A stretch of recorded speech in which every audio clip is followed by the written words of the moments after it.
Print එක කරන දෙවෙනි vlog එක. හායි කොහොමද? ටිකක් හවස් වෙලා තියෙන්නේ. යුනි ගිහිල්ලා වෙනදා වගේම. දැන් වෙලාව 6ට විතර ඇති. එහෙනම් vlog එක පටන් ගමු.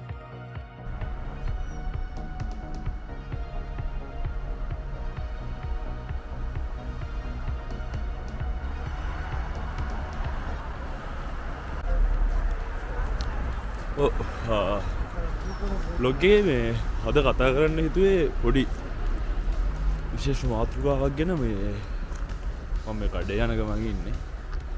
වෙලාව 6ට විතර ඇති. 6:32යි. කොහොමද ලංකාවේ ඩොක්ටර් කෙනෙක් වෙන්නේ? මොනවද කරන්න පුළුවන් ලංකාවේ ඉන්න කවුරු ස්ටුඩන්ට් කෙනෙක්ට ඩොක්ටර් කෙනෙක් වෙන්න? ඩොක්ටර් වෙන්න මොනවද තියෙන chances? හරි. පළවෙනි එක ගැන කතා කරාම පළවෙනි එකම තියෙනවා හැමෝම දන්න දේ. ලංකාවේ බයෝසයන්ස් කරලා ලංකාවේ කැම්පස් එකකට ගවර්න්මන්ට් කැම්පස් එකකට හොඳ රිසල්ට් එකක් කරගෙන හොඳ රිසල්ට් එකක් කරගෙන එන්ට වෙන එක. ඒකෙදි අපිට chances තුනක් තියෙනවා. ඒ chances තුන ඇතුළත ෆස්ට් try එක, සෙකන්ඩ් try එක, තර්ඩ් try එකේ හරි කරලා අපිට එන්ට වෙන්න පුළුවන්. එතකොට ඒකට ඔයාගේ දිස්ත්‍රික් සාමර්ථ්‍යය මම නැත්තම් වෙන විදිහකට කියනවා නම් ස්ටඩ් එක හොඳ වෙන්න ඕනේ. ඔයා ලංකාවේ ගවර්න්මන්ට් කැම්පස් එකකට එන්ට වෙනවා නම්. ඉතින් මාත් ඒලෝස් කරා ෆස්ට් try එකේ මට B3යි තියෙන්නේ. ඉතින් සෙඩ්ඩත් 1.5 ගානක් තිබ්බා. මේ හරිය කළුවරයි. පේනවද නැහැ මම. ඉතින් ඒක මදි වුණා මෙඩිසි යන්න. ඉතින් මම හිතුවා රට එන්න. ඒක කරන්න පුළුවන්. ගවර්න්මන්ට් කැම්පස් එකකට යන එක. දෙවෙනි එක තමයි අපිට පුළුවන් ඇප්ලයි කරන්න KDU එකට. KDU කියන්නේ කොතලාවල ආරක්ෂක විශ්වවිද්‍යාලය. KDU එකට ඇප්ලයි කරනවා නම් එයාලා බලන දේවල් ටිකක් තියෙනවා. එයාලා ඉන්ටර්විව් එකක් කරලා ගන්න. එතකොට අපේ ෆිසිකල් ස්ට්‍රෙන්ත් එක, ජෙනරල් නොලෙජ්, හරවම ගොඩක් දේවල් බලනවා. එතකොට KDU එකට සිලෙක්ට් කරනවා නම් අපි මොකක් හරි ආමි, නේවි, එයාර් ෆෝස්, පොලිස් කියන ලංකාවේ තියෙන මොකක් හරි ෆෝසස් වලට ජොයින් වෙන්න ඕනේ. එතකොට අපිට පුළුවන් අපේ වෛද්‍ය ඩිග්‍රිය සම්පූර්ණ කරන්න KDU එක ඇතුළතදී කැඩට් කෙනෙක් විදිහට. ඒක සම්පූර්ණයෙන්ම ෆ්‍රී. හැබැයි ටිකක් සිලෙක්ට් කරන්න අමාරුයි. ඒ වගේම තමයි මොදරම අයිස් තියෙන්නේ පොළොවේ ලිස්සනවා. සිලෙක්ට් කරන්න අමාරුයි. ඒ වගේම අපිට වෙනවා අවුරුදු 20ක් හෝ 25ක සේවයක් කරන්න ඒ අපි තෝරා ගන්න හමුදාව සඳහා. අපි හිතන්නකෝ ආමි සිලෙක්ට් වුණා කියලා. ඒකට අපිට ආමි ඔෆිසර් කෙනෙක් විදිහට වැඩ කරන්න වෙනවා අවුරුදු 20ක් හෝ 25ක් අනිවාර්ය සේවයක් කරන්න වෙනවා අපි ගන්න ඩිග්‍රිය වෙනුවෙන්. එතෙද්දී ඉතින් අපිට කැඩට් ඔෆිසර් කෙනෙක් විදිහට මාසික දීවනාවකුත් වැටුපකුත් හම්බ වෙනවා. මම හිතන්නේ රුපියල් 40000 50000ක් වගේ වැටුපක් හම්බ වෙනවා. හරියටම ෂුවර් නෑ. ඉතින් එතෙද්දී වෙන දේ තමයි අපේ නිදහස සහ අපිට මේ නීති වලට අනුකූලව තමයි අපේ විශ්වවිද්‍යාල ජීවිතය ගත කරන්න වෙන්නේ.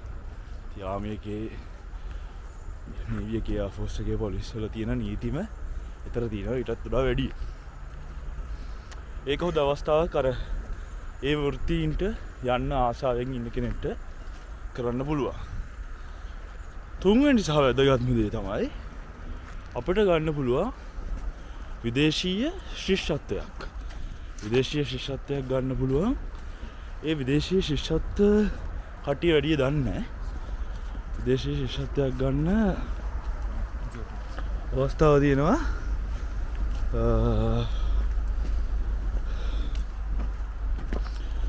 දෙන්න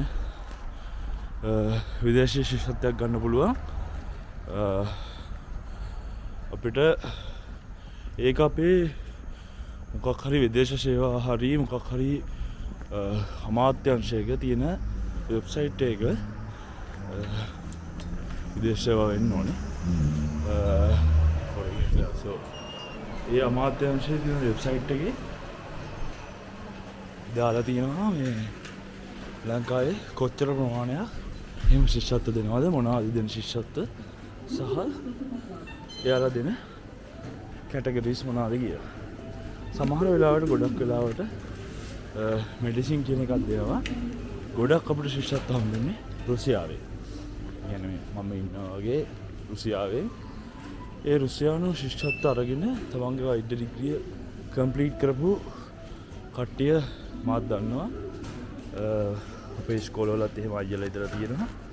ඉතින්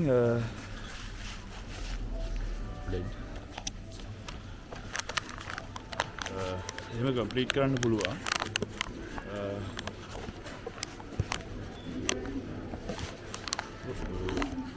එහෙම කම්ප්ලීට් කරන්න පුළුවන්. හැබැයි තියෙන ප්‍රශ්නේ ගොඩක් කලාවට රුසියානු වගේ රටක හම්බෙද්දී ඒ භාෂාවෙන් තමයි අපි වෛද්‍ය ඩිග්‍රිය කම්ප්ලීට් කරන්න ඕනේ. අපිට ඒ භාෂාවෙන් කම්ප්ලීට් කරන්න ඉගෙන දැන් මෙහි කරන්නේ බෑග්යක් මේ ඉංග්‍රීසි භාෂාවෙන් ඉංග්‍රීසි භාෂාවෙන් නෙමෙයි එතකොට කරන්න තියෙන්නේ රුසියානු භාෂාවෙන්. සම්පූර්ණ ඩිග්‍රියම අපිට කරන්න තියෙන්නේ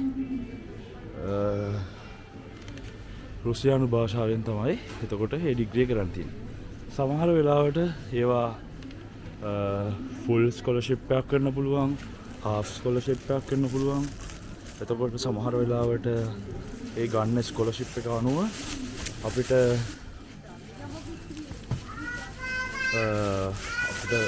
මාසෙට ගාණක් හම්බෙනවා සමහර වෙලාවට.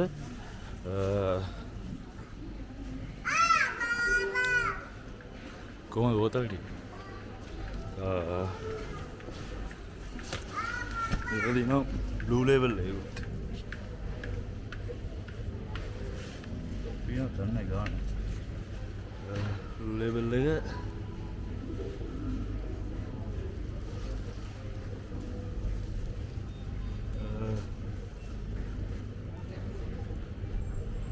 දස් ගාන. කියන්නේ ලක්ෂයකට වගේ වෙනවා.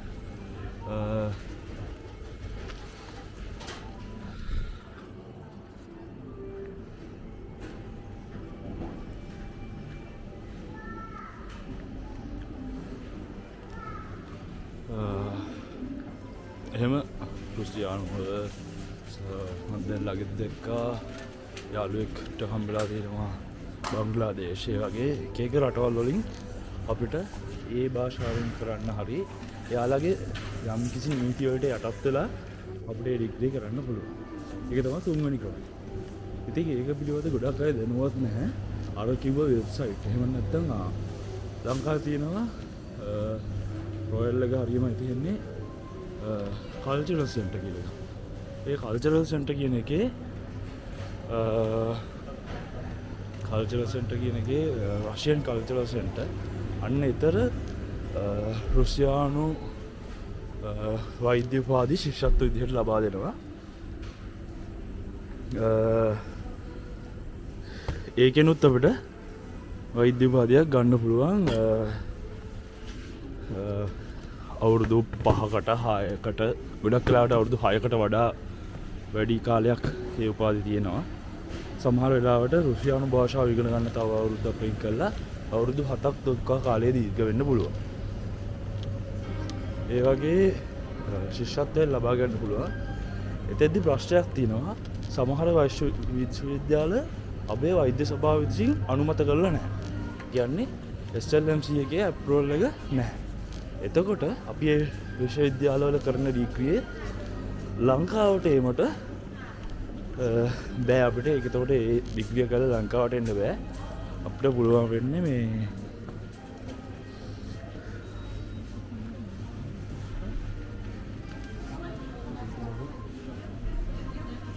අපිට පුළුවන් වෙන්නේ වෙන රටකට යන්න සහ හෝ ඒ රටේ අපේ වෘත්තිය කරන්න.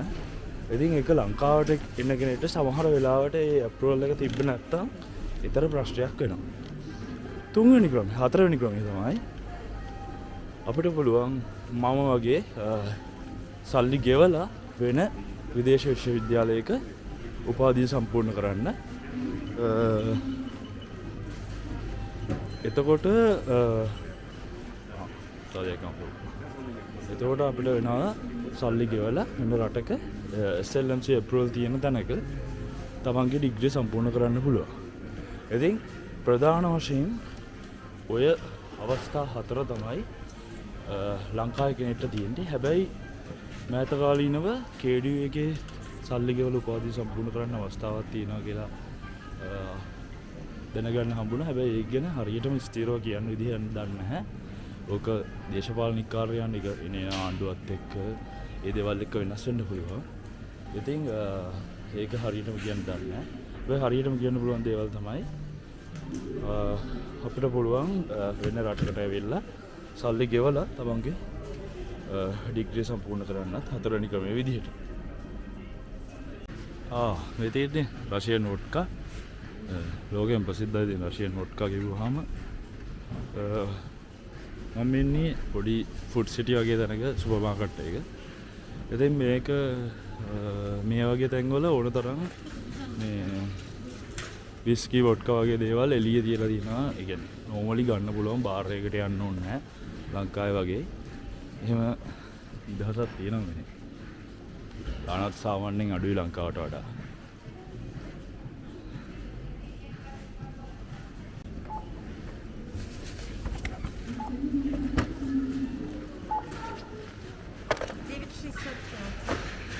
Карта.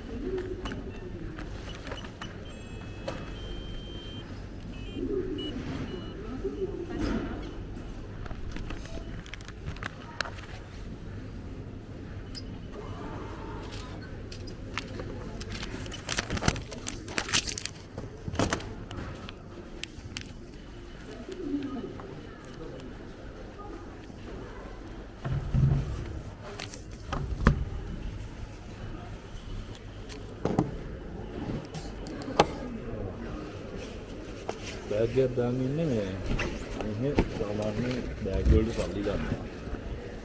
මේක වින්ටර් එකේ අත් දෙක එළිය දාගෙන බෑග් එකක් කරගෙන ගමු. අපේ ගෙනියන බෑග් එකක් දාගන්න එක ලේසි. බෑග් එකක් දාගන්න ලේසි.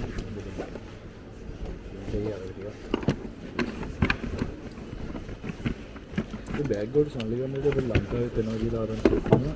අතන මේ මොකද දෙයක් කියලා බෑග් यूज करने बनाने थोड़ा अडू वेना इवाल 60ක් වගේ ගන්නවා. අද කීයක් ගන්නවද?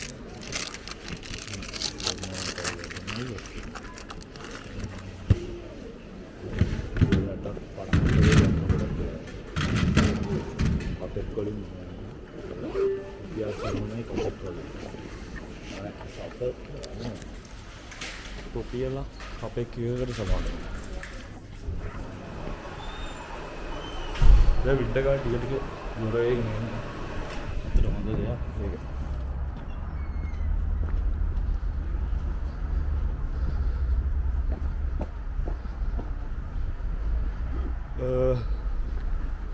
එතන තියෙන්නේ මැක්ඩොනල්ඩ් එක. මැක්ඩොනල්ඩ් කිව්වට මේක රෂියන් මැක් BY. ඒ කියන්නේ බෙලරුස්. රශියාවල මැක් ආඩියෝද මන්ද හරියටම දන්නේ නැහැ. මේ රීජන් එකේ මැක්ඩොනල්ඩ්ස් අයින් වුණා. අර ලංකාවට වුණා වගේම. හැබැයි අර යුද්ධෙන් හින්දා ඒක වුණේ. හැබැයි දවසක්වත් යන්න නැතුව මැක් විදිහටම මැක් තිබ්බ තැන්වලම ඒ මෙනු එකම තියෙන රෂියන් වර්ෂන් එකක් ඇවිල්ලා තිනවා. ඒතර මේක හොඳයි මේ මැක් එකටත් වඩා. ඉතින් මෙහෙම මිනිස්සුන්ට මැක් එක නැති වුණා කියන ප්‍රශ්නේ පොඩ්ඩක්වත් දැනෙන්නේ නැහැ මේක තියෙන හින්දා.